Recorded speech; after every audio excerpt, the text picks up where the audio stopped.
চলুন আজকেও একটু ঘুরতে বেরোনো যাক। শীতের সকালে আজকে আমরা বেরিয়ে পড়েছি ঘুরতে যাব বলে।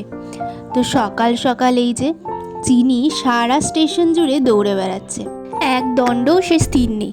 সারা স্টেশন জুড়েই তার দৌড়াদৌড়ি কাজ শুরু হয়ে গেছে, আর দাদাও তাই পেছন পেছন তাই ছুটে বেড়াচ্ছে। আজকে আমরা বেরিয়েছি ব্যারাকপুরে যাব বলে। ব্যারাকপুরের মা অন্নপূর্ণার মন্দিরে আজকে আমরা মায়ের দর্শনে বেরিয়ে পড়েছি।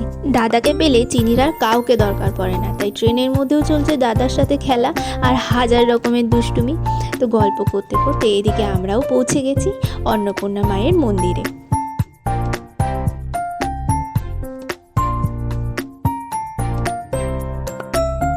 দক্ষিণেশ্বর মন্দিরের আদলে তৈরি এই মন্দির যেন দ্বিতীয় দক্ষিণেশ্বর।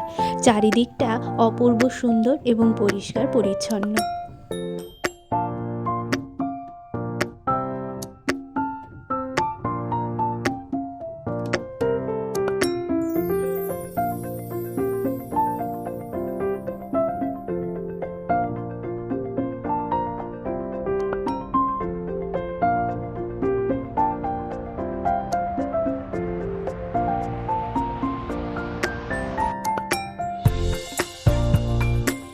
পাশেই রয়েছে একটা গঙ্গার ঘাট, সেখান থেকে মা গঙ্গার দর্শন করে আসলাম।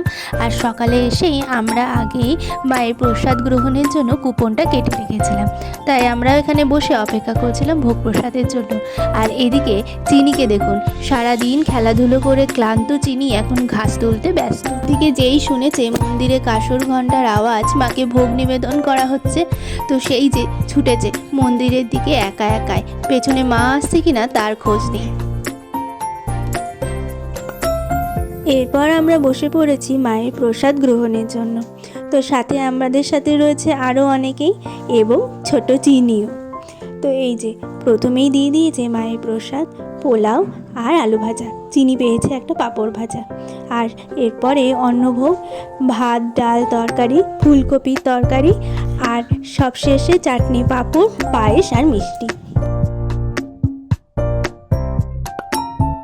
শীতের দুপুরে খাওয়ার পর রোদ গায়ে মেখে এখানে বসে থাকতে বেশ ভালো লাগছিল। সাথে ছিল এই পায়রার দল। চিনি তো ওদের খেলার সাথী পেয়ে গেছে, সবাই পায়রাগুলোকে খেতে দিচ্ছে। আর এই বদমাসটাকে দেখুন, গিয়ে পায়রাগুলোকে উড়িয়ে বেড়াচ্ছে। কত মজা করেছে সে পায়রাগুলোর সাথে। প্রথমে একটু ভয় পাচ্ছিল, কিন্তু পরে বেশ বন্ধুত্ব হয়ে গিয়েছিল।